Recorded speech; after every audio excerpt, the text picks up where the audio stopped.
should say good afternoon. I'm used to doing these vlogs in the morning, but I just got off work at noon, so my Friday is open now, and I thought I would take some time to do a Jeep jabbering, but I'm not in my Jeep. I'm in a 2018 Chevy Silverado 4x4, which is pretty large, a lot larger than my Jeep, and a little bumpier. So I tried to vlog earlier this week in this vehicle, and it was just so bouncy that I didn't want to put it on my channel. So we're going to try it again today.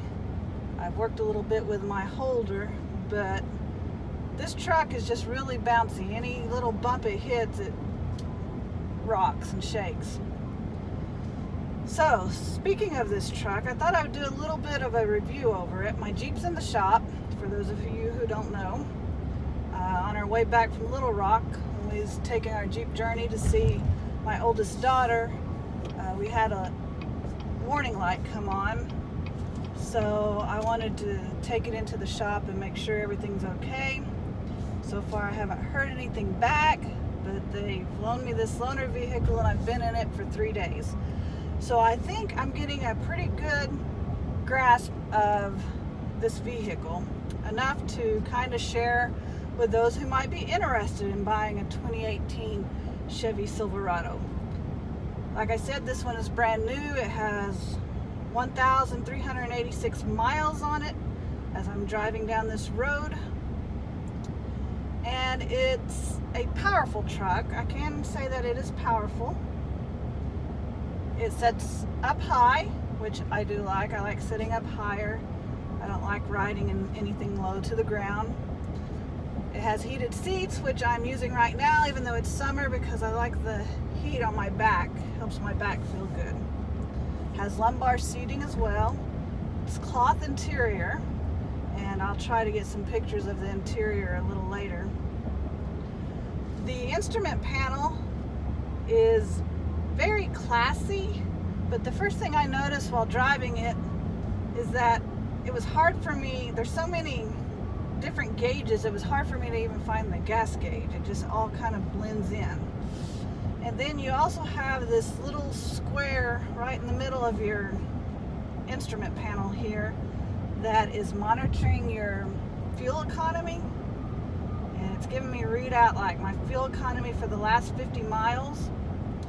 And the engine it's a V8, but it does something weird. I'm not a mechanic. I don't know a lot about vehicles, but it will cycle down to a V4 when I get to like a certain speed. So I guess it's a gas saving feature in that it's V8 when you're climbing hills like I am right now, and when you're on a flat open road and you've got your cruise set or you're set at 70, it goes into like a V4 engine, which is kind of neat as far as saving gas. It says that so far the best gas mileage this truck has gotten is like 26 miles per gallon. Fixing to make a turn up here, so I'm going to pay attention. I'm driving through an industrial park here in Oklahoma. A lot of semis around, so since it's not my truck, I want to make sure I return it just as good as when they loaned it to me. You're going to feel a bump because we're going over a railroad track. Yeah, I figured you'd get shaken up. This particular truck is a 4-door model, so there's a lot of room in the cab, which I really do like. It's got a nice divider here between the two front seats, plenty of room, storage room, cup holder. It also has little adapters so you can charge your cell phone. while you're driving down the road, and a place that holds your cell phone, which is really neat. It's got satellite radio, its own internet hotspot.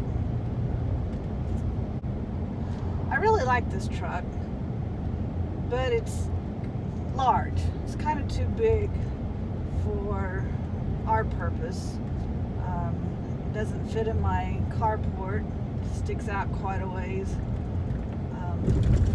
I don't like it that it rides kind of rough.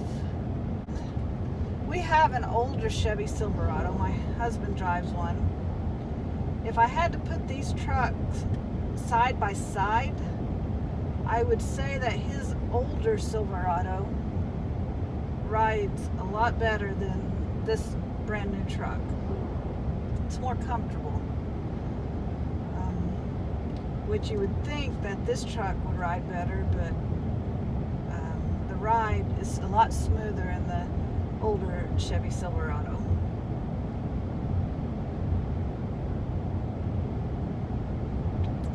On this particular model of truck, they also have the bed liner in it, so the bed is protected, which makes it nice. This truck is silver. I'm not a fan of silver. I kind of like white vehicles myself. It drives well. I love to drive it. It handles well, handles the curves well, handles the hills well. It's just kind of big and bulky for an everyday driver. But where we live, it's kind of a one-lane road that gets up the hill, the so-called mountain, if you will, that we live on.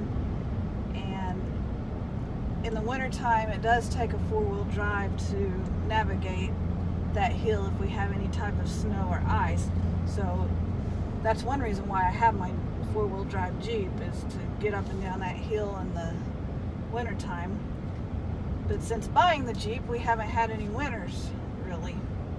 So I guess that's good and bad. I love snow. I like to see some snow from time to time, but the last 2 winters we haven't seen any snow. The sound is awesome in this vehicle. It has the Bose speakers in it.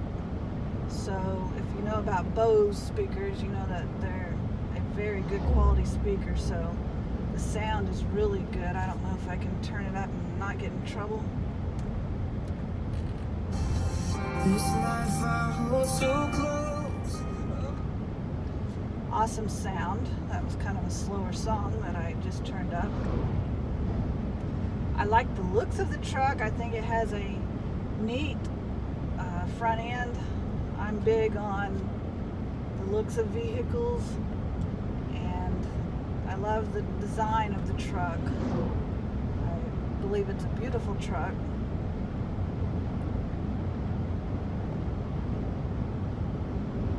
And if you're in the market for a Chevy Silverado, I know this is, like I said, it's 2018. The 2018 models usually start going on sale in October because they're getting ready for the 2019s. I would say all in all that it's a really good truck. So instead of Jeep jabberings today, I guess I will call this Chevy chattering. And thank you for joining me for this little discussion about this truck today. Remember, you have but one life to live. So go out and capture your moments, whether it's in a Jeep, a Chevy, or a Ford. Enjoy life.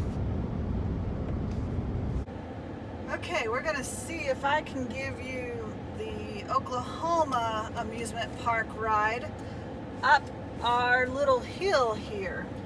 It's guaranteed to be bumpy. So let's go for a ride.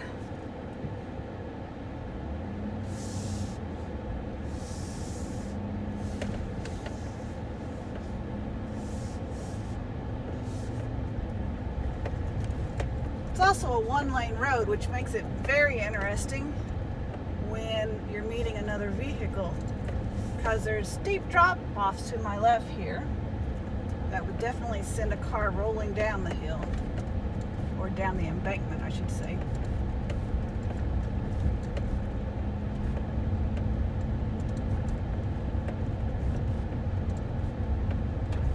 And you probably can't see on camera, but we are slowly climbing up.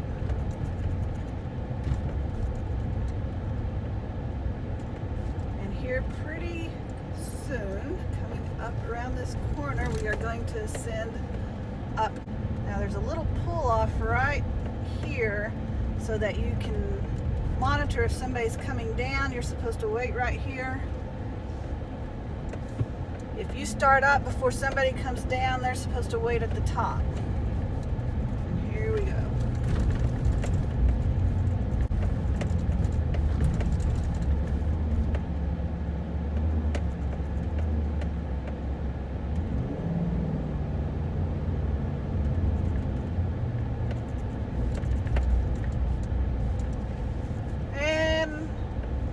To the top.